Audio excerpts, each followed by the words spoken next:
Dengue की मार कहां हुई सरकार, ये सवाल हम इसलिए पूछ रहे हैं क्योंकि हालात बद से बदतर हो रहे हैं राजधानी में और सरकारें सोई हुई दिखती हैं। वो इसलिए क्योंकि दिल्ली सरकार सबसे ज्यादा जवाबदेह दिखती है। न छिड़काव वक्त पर किए गए, न बंदोबस्त, न लोगों को जागरूक करने की कोशिश और पहल।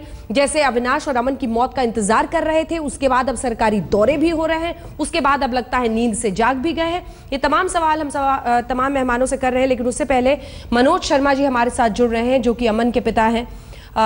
मनोज जी, आपके साथ आपकी पत्नी भी हैं और मुझे एहसास है कि कितनी मुश्किल घड़ी है ये आपके लिए। बात करना भी बहुत मुश्किल होगा आपके लिए, लेकिन आपके बोलने से शायद वो संदेश जरूर जाए सरकारों को कि आपने जो लापरवाही बरती है डेंगू को लेकर, उसके वजह से आपके अमन की जान गई है। सबसे पहले तो हम चाहेंगे मनोज जी, आप अगर हमारे दर्शकों को बताएं कि किस तरह की दिक्कत का आपको सामना करना पड़ा जब आप अमन का इलाज कराना चाहते थे। मनोज जी। मैम, जब मेरे को पता ही नहीं चला कि इलाज डेंगू है, तो मैं सफदरजंग हॉस्पिटल में फर्स्ट टाइम मेरे को पता लगा कि डेंगू है। लड़के को लेके गया, उन्होंने मना कर दिया कि डेंगू की प्रॉब्लम से कोई परेशानी नहीं है, आप बेफिक्र रहिए, कि लड़के को कुछ नहीं होगा। मैं बेफिक्र होके आ गया। अगले दिन ही उसकी हालत बहुत ज़्यादा गंभीर हो गई जी। और उसके बाद ये 9 सितंबर की बात है सर? हाँ जी। उसके बाद आप बृहस्पतिवार की बात है, बृहस्पतिवार को मैं जी, उसके बाद 10 को आप फिर जीवन उसके बाद मैंने बृहस्पतिवार जीवन को 10 तारीख को उसकी तबीयत फिर बिगड़ी, तो फिर मैं जीवन हॉस्पिटल लेके गया। 2 दिन वहाँ पे ट्रीटमेंट चलता रहा। उन्होंने और ज़्यादा गंभीर हालत कर दी, कुछ इम्प्रूवमेंट ही नहीं कर पाए। रात को 2:30 बजे उन्होंने भी जवाब दे दिया कि यहाँ हमारे पास मशीनरी कम है, आप बोलेंगे तो कोशिश कर सकते हैं, बाकी बड़े हॉस्पिटल ले जाइए, मूलचंद ले जाइए या होली फैमिली ले जाइए।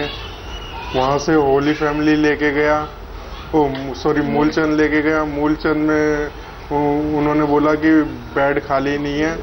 मूलचंद से फिर मैं सफदरजंग लेके गया। सफदरजंग वालों ने बोला एडमिट हम कर लेंगे।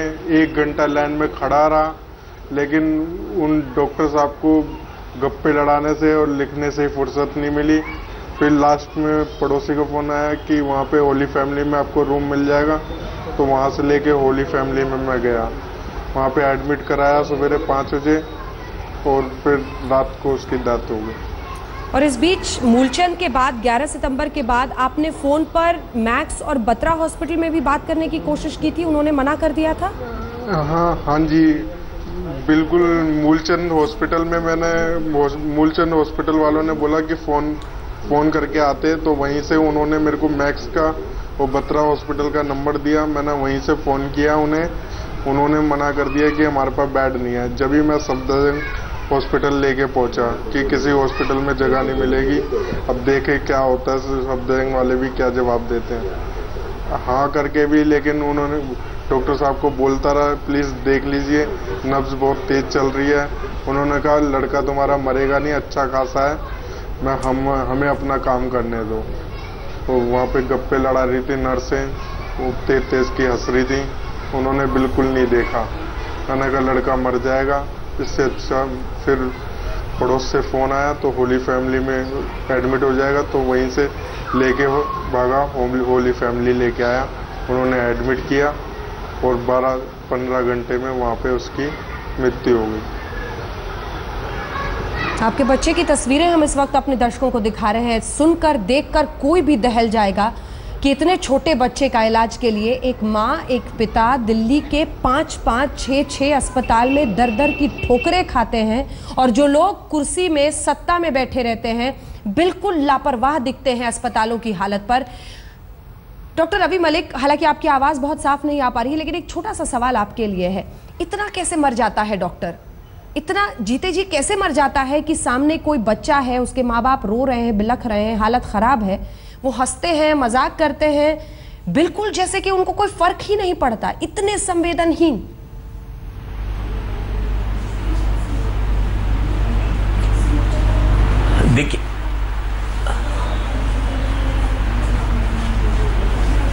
देखिए जिस तरह से कि इस पिता ने बताया है कि जब मैं बच्चे को लेके गया, उसकी बिल्कुल हालत बड़ी सीरियस थी और डॉक्टर साहब गप्पे लगा रहे थे। ये तो एक बिल्कुल ही इनडिफेंसेबल चीज़ है, इसके ऊपर तो कोई डिफेंस दिया ही नहीं जा सकता। हम सब लोग हिपोक्रेटिक ओथ लेने के बाद में आते हैं, मरीजों की जान बचाने के लिए आते हैं, और उस वक्त हमारे को अपनी भूख प्यास, तो हंसी मजाक तो दूर की बात है, बल्कि भूख प्यास भी त्याग के हमारे को पेशेंट को देखना चाहिए।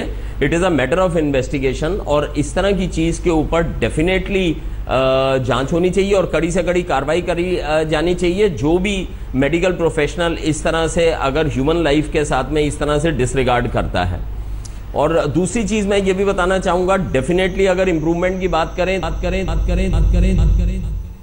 किसी तकनीकी खराबी की वजह से आपकी आवाज़ अब नहीं आ रही है। मैं आऊँगी आपके पास सर वापस। मैं त्यागी साहब आपके पास भी आ रही हूँ और विजेंद्र जी आपके पास। लेकिन उससे पहले एक बार फिर से मनोज जी आपके पास जाते हुए, ये जो तमाम सरकारी, क्योंकि आज अरविंद केजरीवाल भी अलग अलग अस्पतालों में जा रहे हैं, दौरा कर रहे हैं, बेड का इंतजाम करवा रहे हैं, इधर केंद्र सरकार की भी तरफ से स्वास्थ्य मंत्री लगता है जैसे जागे हैं, भरोसा होता है जिस तरह के हादसे का आपने सामना किया है, क्या कहेंगे इन सबसे? पहले से ही सरकार को पहले से ही इंतजाम करना चाहिए था ना इसका। जब किसी की मौत हो जाएगी उसके बाद ही इंतजाम किया जाएगा। अगर यही चीजें पहले हो जाती एक्टिव, तो हमारे साथ ये हमें दिन देखना नहीं पड़ता ना। उनकी एक लापरवाही, अगर वो ये भी कहते कि आप दूसरे हॉस्पिटल में एडमिट करा लीजिए, हम नहीं कर सकते। उन्होंने ऐसा हमें दिलासा दे दिया, इसे कुछ परेशानी ही नहीं है। हम तो जो डॉक्टर कहता है उसी हिसाब से चलते हैं ना। हमें तो जरा सा भी अंदेशा होता है कि परेशानी है तो हम तो कहीं पर भी तुरंत लेके भागते हैं। क्या हम भागे नहीं? हमने इतने हॉस्पिटलों के चक्कर काटे, लेकिन कहीं पर भी कोई कुछ नहीं है। प्राइवेट हॉस्पिटल में भी जीवन में कराया, उन्होंने भी 2 दिन के अंदर कोई प्रोग्रेस नहीं करी। अगर इंसान के अंदर कहते हैं, वो तो 5 मिनट ही बहुत होते हैं हॉस्पिटल के अंदर पहुंचने के लिए। वहाँ तो 3 दिन के अंदर हॉस्पिटल वाले कुछ नहीं कर पाए। विजेंद्र जी क्या कहेंगे अमन के पिता मनोज जी से आप?